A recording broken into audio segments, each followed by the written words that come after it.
Good evening, everybody. I'm going to try to be brief.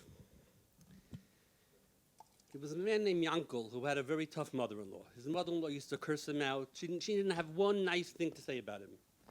But when it came his mother-in-law's 75th birthday, Michoel had no choice. He had to do something. He had to buy her something really nice. So he went to the fanciest boutique in town, and he spoke to the clerk, and he said, I need something exquisite, one of a kind.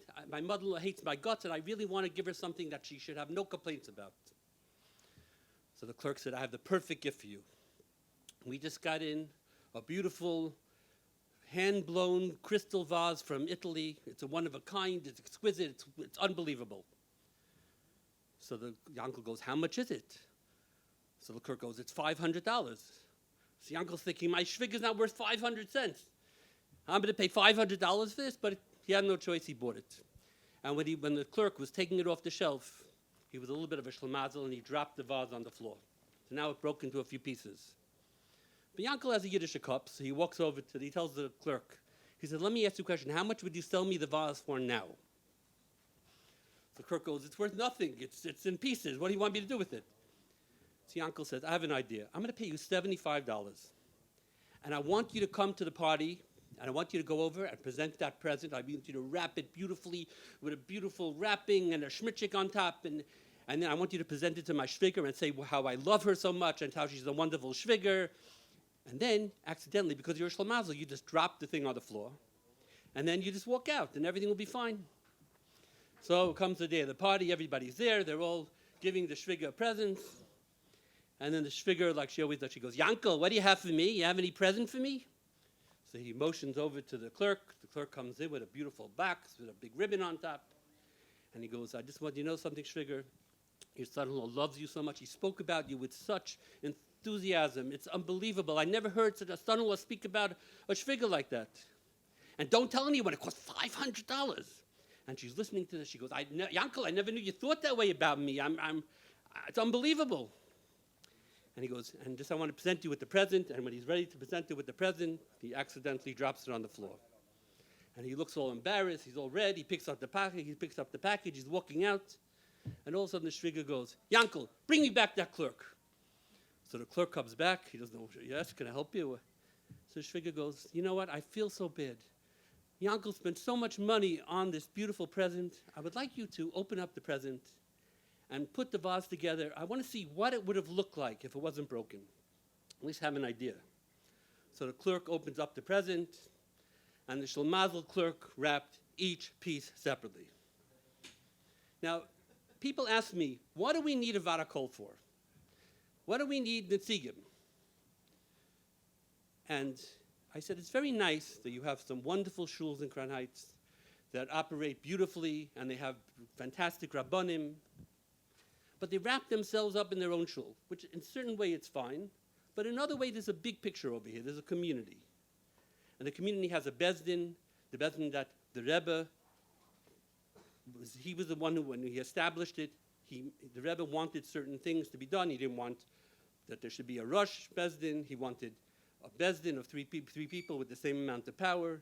The Rebbe took the initiative with the varakol elections. You know, we can wrap ourselves up and we could do a million pa'ulas in our own shuls, and it's gevaldik, but there's a big community over here. And if we want to get, like Eli Cohn said, if we want to get funding from the government, then we have to show that we have achdus, that we're one community, not 80 different shuls. We could be 80 different shuls, but we have to be, at the end of the line, one community. So that's why we need Netzigim, and that's why we need a vad. We don't want to go around another 20 years and have the same people in. Not that I'm kicking anyone out, chas v'shalom, but I think there's a lot of Jungelites who have a tremendous amount of potential, and it's about time we start using them out. So I think it's very, very important. I know I don't want to take your time, but I don't want to be remiss.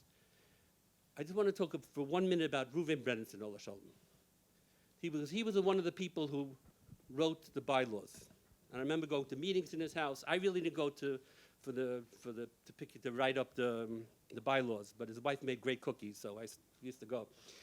But Reuven Brennitzin put his leiv and nefesh into writing the bylaws for the community. And even when he was so sick, he had Yana Machle, he was dying. And his family said, there's no more friends who can go visit him in the hospital. He's too sick, he's in pain. The only people who could visit him were people who were involved in Tzarchei Tzibur, like Feivel Kaplan. And I get a call one day. This is a week before he was nifter. He was very sick. He had stage 4. He knew he's not coming out of this. And he calls me up and he goes, Michoel, I want you to come to the hospital for a meeting. So I said, okay, I'll be there. So I come to the hospital, and Ruvain's sitting there, and I see he's in pain. He was mamish. It was terrible for me to watch how much pain he was in. And he starts talking to me, and he goes, okay, we have to have a meeting. And he tells his wife, I want you to take dictation. And all of a sudden, he just pulls the bed up, and the pain goes away, and he starts dictating to his wife what to do. And he tells Michoel, you got to do this, you got to do that. He really put his heart and soul into the community, and that's what we need today. And I thank Yuri for putting his heart and soul into the community, because it's very, very important. I just want to finish with one small story. I hope you don't shoot me later. Okay, you don't know where I live anyway. It doesn't make a difference. There was one time, I heard the story from Benjamin Levine, who heard it from his grandfather, Avari Levin, the Tzaddik in Yerushalayim. There was a very big Rav in Yerushalayim who had a very special talent. Anybody who would come to him and put something in his hand, the Rav would go like this. He'd put his hand on top, and he would guess exactly what was in his hand. And there were two kids speaking, two yeshiva kids, and one of the kids goes, I'm going to make a fool out of this Rav. I'm going to show everybody in the community he doesn't know what he's talking about. So his friend goes, how are you going to do that? He goes, what I'm going to do is I'm going to capture a butterfly, I'm going to put it in my hand, and I'm going to go to the Rav and I'm going to say, Rav, what do I have in my hand? And he's going to put his hand on top, and he's going to go, it's a butterfly. Then I'm going to ask him, Rabbi, is the butterfly alive or is it dead? And that's what he did. He puts his hand in, he puts a butterfly in his hand, the Rav puts his hand on, he goes, what is it? It's a butterfly. Then the boy goes, is it alive or is it dead? So the Rav thinks for a minute and he goes, my son, if you want it to be alive, it's in your hand. And if you don't want it to be alive, it's also in your hand. We have an opportunity over here to change the community. Believe me, we waited a long time for this. So, Mit Hashem, we should be matzliach, and we should be zeicha to the Gula Shleima with the coming Mashiach Tzidkeinu. Thank you. Amen.